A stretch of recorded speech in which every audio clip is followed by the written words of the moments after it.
क्या है आध्यात्म? दर्शन, चिंतन धारा, विद्या या संस्कृति की परंपरागत विरासत। आध्यात्म दर्शन यानी जीवन का शाश्वत सत्य। मानव जीवन से जुड़े शाश्वत सत्यों को जानिए और समझिए उपासक डॉक्टर सोहन राज तातेड़ से हमारे खास कार्यक्रम आत्मविज्ञान में। आत्मविज्ञान यानी सही दृष्टि, सही सोच। भाई और बहनों, मातृशक्ति को नमन। चैनल 24 न्यूज प्लस के आध्यात्मिक कार्यक्रम आत्मविज्ञान साइंस ऑफ द सोल में आपका हार्दिक स्वागत है, अभिनंदन है, सत्कार है। आत्मविज्ञान कार्यक्रम के तहत हम आपको सही दृष्टि, सही सोच, राइट विजन, राइट थिंकिंग के तहत आपकी जो रॉन्ग बिलीफ है उसको राइट बिलीफ में बदलने के लिए आए हैं। आपके जितने नकारात्मक भाव है उसको तिरोहित करके हम सकारात्मक भाव बनाना चाहते हैं। कुल मिलाकर आपका भविष्य सुंदर बनाना चाहते हैं। आपके जीवन की हम सार्थकता बनाना चाहते हैं और हम उस मायने में सेवा करना चाहते हैं कि इंसान सुधरे, इंसान में इंसानियत आवे, मानवता आवे और वह सुख से जीवन यापन करे और औरों को भी सुख से जीवन जीने दिए। वो कोई अनैतिकता की जो दिशा के अंदर नहीं जाए। इसीलिए हम जो है आत्मविज्ञान कार्यक्रम जो प्रस्तुत कर रहे हैं, और ये कार्यक्रम इतना पॉपुलर क्यों हो रहा है, इसका कारण ये कि इसके केंद्र में आत्मा है। हर मनुष्य के केंद्र में या मनुष्य के शरीर में आत्मा है। आत्मा प्राइम इम्पोर्टेंट है। आत्मा है तो सब है और आत्मा नहीं है तो जीरो है। ये जड़ शरीर जलाने योग्य है। तो इसी क्रम के अंदर आज ही इसी से जुड़ा हुआ हमारा बहुत ही सुंदर विषय है कि आत्मा से परमात्मा कैसे बने। भाई और बहनों, बहुत ही सुंदर विषय है और ये विषय हमारे जीवन को लक्षित करता है। हमारे जीवन का लक्ष्य होना चाहिए कि हम आत्मा से परमात्मा बने। हमारी भारतीय संस्कृति में 4 तरह के पुरुषार्थ बताए गए हैं, काम, अर्थ, धर्म और मोक्ष। और इन 4 पुरुषार्थ के अंदर काम और अर्थ हमारे जीवन की आवश्यकता है, हमारे समाज की आवश्यकता है, हमारे परिवार की आवश्यकता है। इससे परिवार संचालित होता है और सारा विश्व चलता है और जितना लौकिक जगत है उसका संचालन है काम और अर्थ के बारे में होता है। इसीलिए इसकी ट्रेनिंग की आवश्यकता नहीं है। अब जो तीसरा जो तत्व है वो धर्म है। काम और अर्थ नदी का एक तट है और जो हमारी मंजिल है, जो हमारा साध्य है, वो है मुक्ति, वो है परमात्मा बनना। तो वो हमारा साध्य है और उसके बीच के अंदर जो ब्रिज है वो धर्म है। धर्म, काम और अर्थ को जो है वो शुद्ध करके और मुक्ति की ओर ले जाने की प्रक्रिया है। तो वही आज का हमारा विषय है। तो हम अपने जीवन का लक्ष्य बनावें कि हमको आत्मा से परमात्मा बनना है। इसके लिए हमको दृढ़ संकल्प की आवश्यकता होगी। हमें शुभ भाव लाने पड़ेंगे, हमें जागृति रखनी पड़ेगी, हमें 24 ये लक्ष्य हमारे केंद्र में रखना पड़ेगा कि मुझे आत्मा से परमात्मा बनना है और ये पता करना है कि आज मेरी क्या स्टेज है और उसे परमात्मा बनने की प्रक्रिया समझनी पड़ेगी।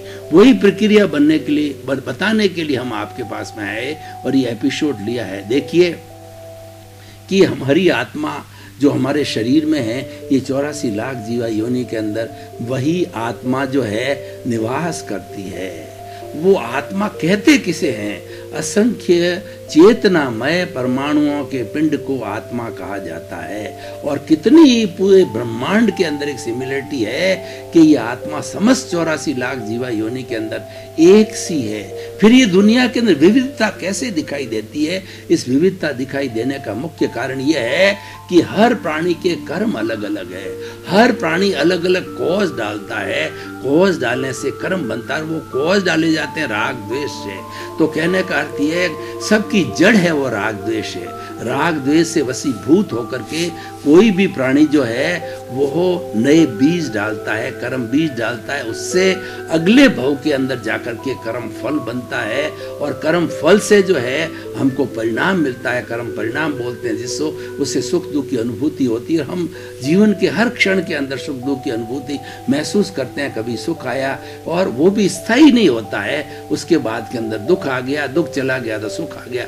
हर संयोग के साथ वियोग जुड़ा हुआ है। ये शाश्वत सत्य है, कुदरत का कानून है। ये अल्टीमेट ट्रुथ है कि स्थायी कोई चीज़ नहीं स्थायी है, केवल आत्मा तत्व स्थायी है।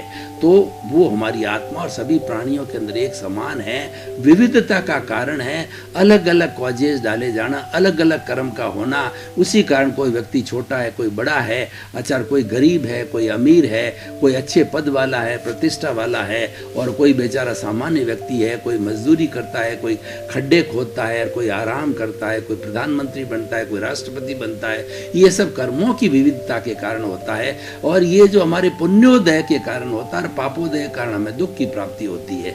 तो इस तरीके से आत्मा की ये परिभाषा हुई है।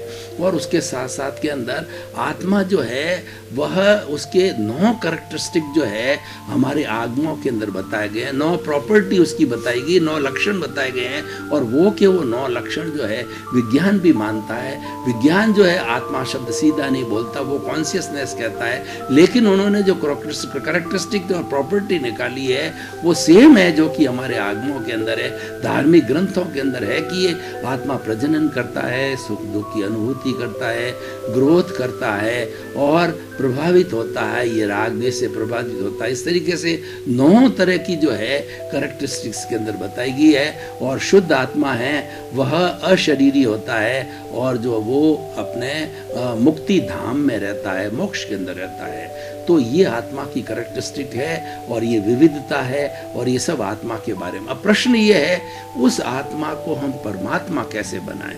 हमारी इस आत्मा के साथ में जैसा मैंने बताया कि राग द्वेष रूपी कार्बन शरीर जुड़ा हुआ, जिसे लिंग शरीर कहते हैं, जिसको कॉजल बॉडी कहते हैं, वो जुड़ा होने के कारण ये आत्मा भव भवांतर के अंदर ये घूमती रहती है, और ये घूम करके और जो है अपने सुख दुख की अनुभूति करती है, ये भव भवांतर के अंदर जाती है। तो हम जो है जब भव भवांतर में से इसका छुटकारा कैसे पाएं, तो उसके लिए हमें चिंतन करना है कि हमारी आत्मा की कुल 3 स्टेजेस कही जाती है। आत्मा वही है, लेकिन इसकी मुख्य रूप से 3 स्टेजेस है, और भी कई स्टेजेस ज्यादा हो सकती है। मुख्य रूप से 3 स्टेजेस बताई गई है। पहला जीवात्मा, हमारी आत्मा की निम्न अवस्था होती है, और जीवात्मा वाला जो व्यक्ति होता है, वो प्राणी होता है, वह अपने स्वार्थ के दायरे में रहता है, स्वार्थ की चेतना में रहता है। वो भी बुरा नहीं है, लेकिन वो अपनी बुद्धि का उपयोग केवल अपने स्वार्थ के लिए करता है। मैं, मेरा घर, मेरा परिवार, मेरी धन, मेरा दौलत, और जो है मेरी पद, मेरी प्रतिष्ठा, और उसके अंदर मैं और मेरा तक सीमित रहता है। उस दायरे के बाद के बाहर नहीं जाता है कि आत्मा का मुख्य लक्षण क्या है वगैरह, कोई चिंतन, धार्मिक क्रिया वगैरह का कोई चिंतन नहीं रहता है। और जिंदगी भर इसमें ऐश आराम करके और अपना आयुष्य के अधीन जो है ये जो जीता है, जो आयुष्य संपन्न होता है, तो व्यक्ति जो इस रंगमंच के ऊपर जो है अपना जो रोल खेल करके और चला जाता है। रंगमंच यह जगत है, और कर्म खिलावन आहार, और नाना रूप बनाए के चेतन खेलन आहार। ये पूरी दुनिया एक रंगमंच है। जैसे कि रामलीला खेली जाती है, उसके अंदर राम बनते हैं, लक्ष्मण बनते हैं, हनुमान बनते हैं, सीता बनती है, और अपना समय आने पर सभी अपना अपना जो है रोल अदा करके और वो चले जाते हैं। ये कठपुतली की तरह, कठपुतली जो दूसरे के हाथों से नचाई जाती है, उसी तरीके से ये कर्म जो है हमको नचाते हैं और हम अपना जीवन जो है संपन्न करते हैं। तो इस तरीके से ये रोल जो अदा किया जाता है आत्मा का, ये सब कर्मों के अधीन होता है, और वो जीवात्मा कही जाती है। तो जीवात्मा के बाद के अंदर किसी व्यक्ति को ज्ञानी पुरुष मिल जाए। अब देखिए टर्निंग पॉइंट ये है, आदमी का जो है अवचेतन मन है, उसके अंदर रूपांतरण होता है, और पुण्योदय आना चाहिए। जब पुण्योदय होता है तो अच्छा गुरु मिल जाता है, अच्छा ज्ञानी पुरुष मिल जाता है। तो ज्ञानी पुरुष क्या है कि वह इसकी स्वार्थ की चेतना को परार्थ की चेतना के अंदर बदल देता है। वो किस तरीके से बदलता है कि ज्ञानी की बड़ी कृपा से ज्ञानी अनुभवी होते हैं, और वो लोक कल्याण का काम करते हैं, और हमारा अच्छा उपादान होता है, हमारे पुण्योदय होते हैं, तो उस ज्ञानी की शरण में जाते हैं। तो ज्ञानी क्या करते हैं कि भेद विज्ञान करते हैं, वीतराग विज्ञान करते हैं, अक्रम विज्ञान करते हैं, कि वह भेद विज्ञान के अंदर आत्मा को अलग और शरीर को अलग कर देते हैं। उसके अंदर एक तरह की ऐसी चेतना, ऐसी जागृति पैदा कर देते हैं, ऐसी प्रतीति पैदा कर देते हैं कि मैं तो शुद्ध आत्मा हूँ, और मैं तो ज्ञाता हूँ, मैं तो दृष्टा हूँ, मैं तो जानने वाला हूँ, मैं तो देखने वाला हूँ। और भेद विज्ञान का दूसरा पार्ट ही शरीर बना देते हैं, और उसके बीच के अंदर जो इन दोनों को जो जोड़ने वाला तत्व है वो है अहंकार। वो है हमारा कषाय, वो है हमारा मोह, उसको भस्मीभूत कर देते हैं। भस्मीभूत कैसे करते हैं कि कालबेलिया होता है तो बड़े जो है जहरीले सर्प की जो थैली होती है, उसको थैली को काट करके उसको विषहीन बना देते हैं, और विषहीन बना करके और वो जो है अपने पिटारे के अंदर डाल करके और सपेरे जो है अपना जीवन यापन करते हैं। अपने से उस नाग को अपने पर डसाते हैं, लेकिन उसका कोई असर नहीं होता है, क्योंकि उस नाग में से जहर की थैली निकल गई। तो ठीक उसी तरीके से ज्ञानी पुरुष जो हमारे भीतर जहर है, हमारे भीतर कषाय का जहर है, अहंकार का जहर है, राग द्वेष का जहर है, क्रोध मान माया लोभ का जहर है, उस जहर की थैली को निकाल देते हैं। और उसको निकाल करके जैसे किसी व्यक्ति के गांठ होती है, गांठ दर्द करती है, तकलीफ करती है, तो और पस का पस बन जाता है, उस पस की थैली को काट दिया जाता है ऑपरेशन करके, और जो उस गांठ को काट दिया जाता है, व्यक्ति सुकून महसूस करता है, शांति महसूस करता है, आनंद की अनुभूति करता है। तो ज्ञानी पुरुष जो है हमारे इस जहर की थैली को निकाल देते हैं, हमें ज्ञान दे देते हैं। ज्ञान का अर्थ यह है कि अब नए कर्मों का बंधन नहीं होगा, वो आश्रम को समाप्त कर देते हैं। ये सबसे बड़ा काम ज्ञानी हम करते हैं, लेकिन और संवर पैदा कर देते हैं और जागृति पैदा कर देते हैं, हमें 100% प्रतीति बैठा देते हैं कि तुम तो मूल रूप से शुद्ध आत्मा हो और अब तुम अंतरात्मा बन गए हो। अंतरात्मा बनने पर जो है संवर की स्थिति रहती है, 5 आज्ञा का पालन करने की जागृति पैदा की जाती है, लक्ष्य पैदा किया जाता है। और ऐसा कहा जाता है ज्ञानी पुरुष जब ज्ञान देता है तो 100% प्रतीति बैठा देता है, और जहर की थैली को निकालने से 100% प्रतीति हो जाती है, और 15% जो है हमारे में लक्ष्य और जागृति का फाउंडेशन लगा देते हैं कि अब ये लक्ष्य और जागृति को आप धीरे धीरे आगे बढ़ाते रहो, ज्यों बढ़ाते रहो, उसके साथ के अंदर एक कॉलम और खड़ा कर देते हैं अनुभव का। तो अनुभव का जो एक कॉलम खड़ा होने से 2% अनुभव होता है, तो ज्यों हमारी जागृति लक्ष्य बढ़ता जाएगा, 15 से 20%, 30%, 50%, उसके प्रोपोर्शनेट जो है हमारा अनुभव भी बढ़ता जाएगा। हम अंतरात्मा की स्थिति के अंदर है और हमारा लक्ष्य होता है अनुभव की परसेंटेज को बढ़ाना, जागृति को बढ़ाना। जागृति को बढ़ाने के लिए हमें ज्ञाता दृष्टा भाव में रहना चाहिए, और उसके साथ साथ अकर्ता भाव में रहना चाहिए, निर्दोष दृष्टि में रहना चाहिए। किसी भी 84 लाख जीवा योनि के किसी भी प्राणी के अंदर दोष नहीं देखना चाहिए। चिंतन करना चाहिए कि ये सारी सृष्टि निर्दोष है, ये सृष्टि वीतराग है और 84 लाख जीवा योनि के प्राणी हैं, मेरे लिए निर्दोष है और मेरी खुद की आत्मा निर्दोष है। सारा जो दोष है सिर्फ एक कार्बन शरीर का जो मेरे भीतर है वो दोषी है। उस दोषी होने के कारण जो है हम बंधे हुए हैं, वो अज्ञान है, और उसको धीरे धीरे वॉश करना है, उसकी निर्जरा होनी है, उसकी एक प्रतिष्ठित आत्मा जो बनती है। ये आने वाले 15 भव की सीमा ज्ञानी कर देता है। 15 भवों के अंदर एक ही प्रतिष्ठित आत्मा रहेगी, और कैसी होती है, बर्फ की शिला की तरह धीरे धीरे पिघलती रहेगी।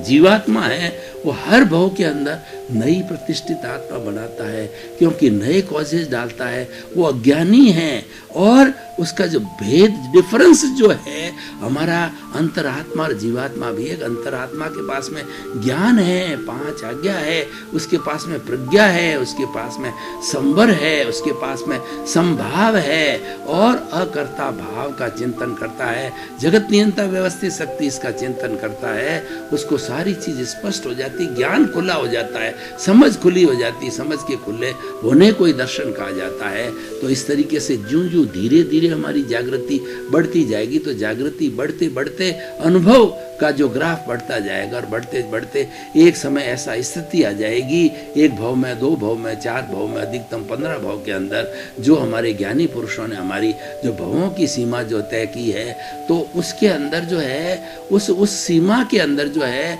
हम 100% जो है वो अनुभव की स्थिति में चले जाते हैं। और 100% अनुभव की उस स्थिति में जाने के बाद के अंदर केवल ज्ञान होता है, प्रकाश होता है। प्रकाश इसलिए होता है कि जो वीतराग आत्मा है उसके संपूर्ण कर्मों का नाश हो जाता है कि केवल एक आयुष्य खुला रहता है। और शरीर है तो मन वचन जो काया के शुभ योग रहते हैं, क्योंकि शरीर है पर उनका सारा शुभ योग होता है। एक समय के अंदर वो कर्म बनता है और इसको इरियापतिक जो है वो कर्म बंधन कहा जाता है। दूसरे क्षण जो है वो कर्म जो है वो भोग लिया जाता है और आयुष्य रहने तक वो केवली रहता है। जैसे भगवान महावीर को जो है वो 42.5 साल की अवस्था के अंदर इनको जो है केवल ज्ञानी बन गए थे और वो 72.5 साल तक जो है जीवित रहे। तो उन्होंने 30 वर्ष तक जो है वो केवल ज्ञानी के रूप में, तीर्थंकर के रूप में प्रचार प्रसार किया और बहुत से प्राणियों को सम्यक दर्शन दिया। सम्यक दर्शन और ज्ञान देना वो एक ही बात है, ये मोक्ष की नींव है। सम्यक दर्शन होने से हमारा जो अहंकार है, क्रोध अहंकार माया लोभ है, वो हमारा वो डिस्चार्ज रूप में रह जाता है, चार्जिंग पॉइंट हट जाता है। ये एक सबसे बड़ी विशेषता होती है। ज्ञानी पुरुष का उपकार होता है कि हमारे मन वचन काया रूपी जो 3 बैटरी है वो चार्जिंग पॉइंट परमानेंटली हटा देते हैं। कषाय का नया चार्ज नहीं होता है, नई प्रतिष्ठात्मा नहीं बनती है और वही जो है वो हमारा जितना कर्म बाकी है बर्फ की शिला की तरह वो धीरे धीरे पिघलता रहेगा और हम उतने जन्मों के उसको खपा लेंगे। तो भगवान महावीर ने जिस तरीके से जो है वो 30 वर्ष तक केवल ज्ञान का उपयोग जो है लोक कल्याण के लिए किया और 72 वर्ष का उनका आयुष्य था, संपन्न करके वो सिद्ध बुद्ध और मुक्त बने 14वें गुण स्थान के अंदर पहुंच करके, तो वो परमात्मा बन गए। और वैसे कहा जाए तो केवल ज्ञान होते ही परमात्मा बन जाता है, क्योंकि उनका मोक्ष निश्चित है। केवल उनका आयुष्य संपन्न नहीं हुआ है, वो आयुष्य के लिए जो उनको रुकना पड़ता है, तो वो परमात्मा की स्थिति केवल ज्ञान की अवस्था आ जाती है। केवल ज्ञान वो एक ऐसा सूर्य का आलोक है, ज्ञान का आलोक है, जिसके अंदर भूत भविष्य वर्तमान और जड़ और चेतन की हर स्थिति हर अवस्था का उनको पता रहता है।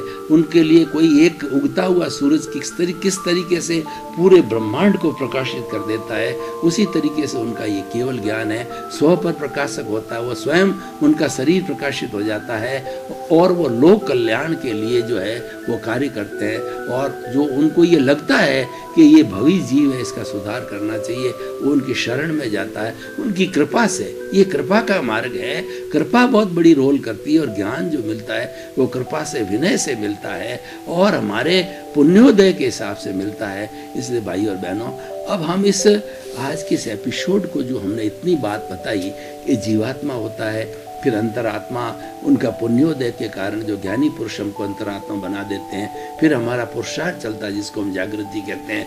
जागृति के साथ साथ में अनुभव बढ़ता है और हमारा ज्ञानी पुरुष हमको प्रतीति करा देता है। अनुभव बढ़ते बढ़ते हम परमात्मा की स्थिति पर आ जाते हैं। देखिए कितना सुंदर वर्गीकरण है कि हम आराम से अपना अगर ये ज्ञाता दृष्टा भाव और अकर्ता भाव और 5 आज्ञा का पालन करते रहें जिंदगी भर, हर श्वास के अंदर हमारी 5 आज्ञा रहनी चाहिए। 5 आज्ञा कौन सी है? पहला है रिलेटिव की, ये जो मेरा शरीर है ये रिलेटिव हार्ड 5 का बना हुआ है और 84 लाख जीवा योनि के प्राणियों का जो शरीर दिखाई देता है केंद्रीय से पंचेंद्रिय तक, वो सारा रिलेटिव, उसको रिलेटिव मानना, उसको पैकिंग रूप के अंदर मानना कि वो तो जड़ पदार्थ और पैकिंग है। और दूसरा जो है हमारी 5 आज्ञा में से आज्ञा है कि 84 लाख जीवा योनि प्राणियों के भीतर विराजमान शुद्ध आत्मा भगवान को निर्दोष दृष्टि से दर्शन, उसको नमन करना है कि जितने भी प्राणी हैं 84 लाख जीवा योनि में, जितनी हम निर्दोष दृष्टि रखेंगे, हम अपना निर्दोष दर्शन करेंगे और तो उससे जो है हमारा शुद्धिकरण ज़्यादा होगा और हमें मुक्ति ज़्यादा मिलेगी।